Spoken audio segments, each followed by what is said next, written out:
What's up, everyone? My name is Ethan. Welcome to Splash City. If you're new, don't forget to subscribe, and let's get into it. So today, we're going to finish up our second round series previews with a look at the Jazz and the Clippers. This matchup is finally set. The Clippers and the Mavericks obviously went to 7 games in the first round, and so we waited a little while to see who the Jazz were going to end up playing, and it will be the LA Clippers. So let's look at this matchup, give a prediction of who I think is going to win, who guards who, how I think it's going to go, and ultimately, the overall feel of the matchup.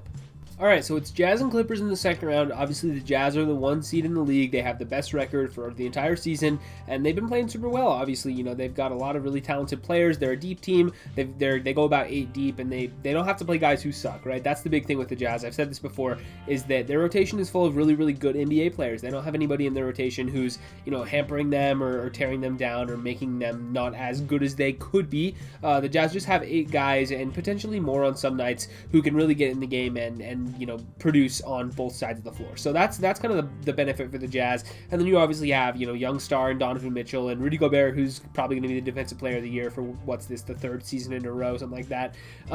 You have, Mike Conley, obviously, who finally made his first All-Star team this year. Some nice role players in Bogdanovich and Joe Ingles, as well as Jordan Clarkson coming off the bench. So, this team is deep, and they've got a lot of talent, and they play well, and they're well coached. So that's the, the plus side for the Jazz.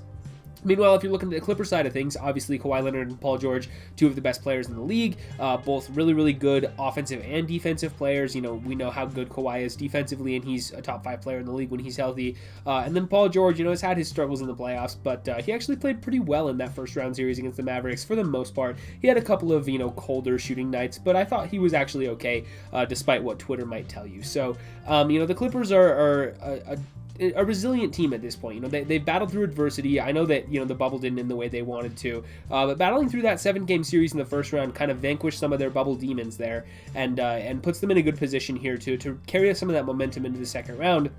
With their 2 superstars, they're not quite as deep of a roster as the Jazz are, but they do have some other talent outside of those 2 guys. So this should be a fun matchup. I think these 2 teams, they play each other well. It's kind of like both of them have strengths and weaknesses. This feels like it sort of balances this matchup out, and we'll get to that. So let's get into that. So for the Jazz, it's not as much about one-on-one individual matchups as it is about team defense for them, because as we know, Rudy Gobert's presence in the paint alters everything on the defensive end of the floor for them. It basically means that the opponent is not going to drive into the paint as often. They're not going to, be going for as many layups. The Jazz want them to settle for these mid-range and 3-point jumpers and try to contest those as much as possible, because just by Gobert being in the paint, he disincentivizes teams from driving because they know he's going to be there. They know he's going to, protect the rim as much as he can, because he is probably the best rim protector and paint protector in the entire league. So, the Clippers are not going to try to drive as much, and they're going to try to, shoot those mid-range jumpers and those 3-pointers. And the Jazz are going to try to contest them as much as possible, because that is obviously the defensive game plan for Utah, and that has been since Gobert's been on the team, because that's just how you play when he's on your defense, and that's, for the most part, that is very, very effective, and it shows with the Jazz having, a top-rated defense year in and year out. So that's the Gobert effect, right? And we're going to see that come into play. So what the Clippers do on the offensive end, is largely going to depend on Gobert being there. When he's out of the game, I assume they'll attack the rim a little bit more. But the good news for LA is that they do have a lot of guys who can hit those mid-range jumpers. Kawhi, Paul George, Marcus Morris, all very proficient at that. So we'll have to see how each of these teams adjust here in that way. But I think that should be a fun little wrinkle to watch there. And then in terms of who's going to, guard Kawhi Leonard and Paul George, the Jazz have, a lot of pretty good perimeter defenders. Guys like Royce O'Neal, he's known as sort of a defensive specialist, a little bit of a liability on the offensive end, but defensively Royce O'Neal's pretty solid. Mike Conley, Donovan Mitchell, Bogdanovich, Jordan Clarkson, Joe Ingles. None of those guys are lock down perimeter defenders, but a couple of those guys in there are actually pretty solid. A lot of them are above average. Some of them are not great, but the Jazz have a good team defense for a reason, right? They do their best to try to stay with guys on the perimeter, contest the jump shot as much as possible, drive people into the paint so that Rudy can swat the shot away. So we're gonna have to see exactly what they do. I would assume Royce O'Neal would get Kawhi to open. I guess we'll see. You can maybe stick Conley on Paul George, or maybe it's gonna be Ingles off the bench when he comes into the game. I have no idea. So we'll have to see how that goes, but it should be interesting to see what the Jazz do here in terms of individual matchups. But like I said, it doesn't really matter as much for them because they're mostly focused on that team defense with Gobert. And then on the Clippers end of things, how they're going to guard Utah's offensive players, you would assume that either Kawhi or Paul George would get the matchup on Mitchell to start. I would probably lean towards Paul George just so you can stick Kawhi on maybe one of the bigger wings for Utah. Leave Paul George on Mitchell, and then obviously you'd probably have Kawhi on him in those late game situations, but you'd maybe stick PG on him to start and see what you can do there. So that you can have Kawhi, guarding one of the Jazz bigger wings, a guy like maybe Ingles or Bogdanovich or maybe Royce O'Neal, even though he's not a great offensive threat, like I said, or you can, even try to stick him on Clarkson or Conley and see what happens there. So, we'll have to see what they decide to do, but the Clippers have these two really, all-NBA defensive wings. You have Batum, who also I think has been pretty solid on defense this year as well. Marcus Morris Sr. can move his feet and get in front of people. So we'll have to see, exactly, because the Clippers have all these switchable wings, right? Those four guys can really switch like 1 through 4 and pretty much guard anybody. So I don't know what Ty Lue's going to draw up here, because the Jazz also have a lot of these like interchangeable position players, guys who can play multiple positions on the wing. So I would anticipate there's going to be a lot of switching, a lot of changing matchups at points during this series. So I don't know, should be kind of fun to watch. Each coach kind of has to figure out what they want to do on their game plan here. And the other thing to watch is how much the Clippers' big men are going to play in this series, because in Game 7 against the Mavericks, they pretty much went away from all their centers entirely. Ivica Zubac only played 3 minutes in that game as a whole. They pulled him from the starting lineup. He came off the bench and only was in for 3 minutes. Serge Ibaka did not play at all. He's been dealing with that back injury for the last couple of weeks or so, and he tried to play a couple of games near the start of that Mavericks series, but he's been out for the last few. Who knows if he'll even be healthy to play against the Jazz? But even if he is, how many minutes is he going to get? I have no idea. So, Zubac and Ibaka are kind of up in the air because the Clippers could try to run small. They did that against the Mavericks.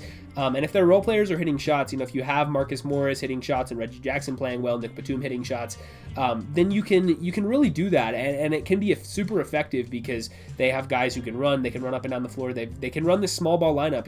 They've proven that that works at points this year. Specifically in that Game 7, they used it to effectiveness.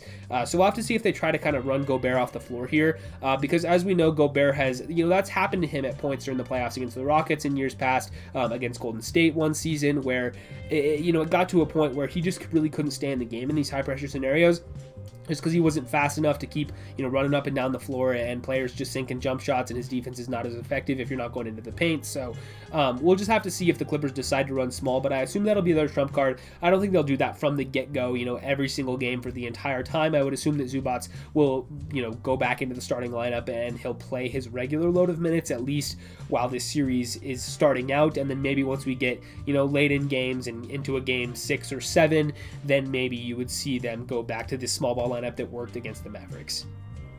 So I actually do quite like the Clippers' chances here. I think, you can kind of talk trash on them all you want, and obviously, like I said, the last season in the bubble was a disappointment, and at points during this Mavericks series, it looked like they were about to go home in the first round, but they managed to pull it out. They showed some adversity here. They showed to battle through some adversity here and managed to win in 7 games. And now they get into a series against the Jazz, who the Jazz are the 1 seed. They're a little bit deeper. They're very, very well coached, but they don't have as much star power. As we know, Kawhi Leonard is one of the 5 best players in the world when he's playing well, and he has definitely been playing well recently. So Kawhi has the potential to be the best player in this series, and he will be the best player in this series unless he starts to play poorly. So we'll have to see. The only way that I think that the Jazz can really overpower the Clippers is if Mitchell goes, supernova and explodes kind of like he did last year against Denver. Potentially if Ty Lue is not quick enough to adjust to the things that the Jazz are doing, because I do actually like Quinn Snyder in this coaching matchup. And, if for whatever reason the Clippers decide to stick with their big lineup a little bit too long, I think the Jazz could kind of take advantage of that. But if the Clippers start running small, I think that could give Utah some problems. So I think this one's going to be close. I like both of these teams here. I think these are both good.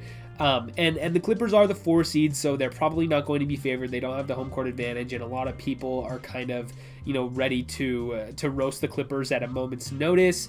But I think that they probably have the edge in this series for me, at least until proven otherwise. But I think this is just going to be a close one because the Clippers do match up really well against Utah. At least, in terms of other teams in the West, I feel like they do have a pretty good shot against them. Whereas, the Jazz, I'm just not entirely convinced on them at this point. So this is tough, man. You know, both of these teams deserve to be here. The Clippers, I think, are better than their seed and better than their record, just because they kind of took it easy the regular season, as they've been known to do, and kind of threw a couple of games near the end. They should have been the 3 seed, but obviously they threw those last 2 games against the Rockets and the Thunder to get into this side of the bracket. So, you know, we'll have to see exactly how they come out and how the Jazz come out. I think this one's going to be close. With all this in mind, I'm going to go with the Clippers. I think they match up well against Utah. They're well equipped to kind of slow down what the Jazz do. I just don't necessarily trust this Jazz team in the playoffs yet. I just don't feel like they have quite enough star power to really get over the hump. I know the Clippers are inconsistent, and we could see them come out and just play like garbage and lose this series. And I would not be surprised, because we've seen it before. We saw them almost lose to the Mavericks, and we saw them obviously blow that big lead to the Denver Nuggets last year. So I believed in the Clippers a lot last year. I'm not entirely there on them as a real title threat this season, but I do think they're good enough to get past Utah and make it to the conference finals, and at that point anything can happen. So I'm going to go with the Clippers here. I think I'll take 7 games. I think it could be 6. I think it's going to go at least 6. I'll go with 7 just because I don't want to be disrespectful to the Jazz, because I do think they're a really good team, but I like the Clippers' chances in this matchup. And I know I'm going to get labeled as a Jazz hater, because if you don't know, I live in Utah, and I am not a Jazz fan. I'm a Golden State Warriors fan, of course. So if you know me and you're watching this, sorry, but I do think the Clippers are a better team, and I think they're going to win. But who knows? I'm happy to be proven wrong. Of course, it's all just basketball and all good fun. So we'll have to see how this one goes. I think this one should be a fun series, but I do think the Clippers are overall more well-equipped to win this matchup than the Jazz are. So, yeah, I think that's all I have. Like I said at the top of the video, if you're new, don't forget to subscribe, leave a like, ring the bell if you want to, leave a comment letting me know what you guys think about this matchup, who's going to win, how many games. Would love to hear your thoughts down below. But yeah, with all that said, I will see you guys in the next one.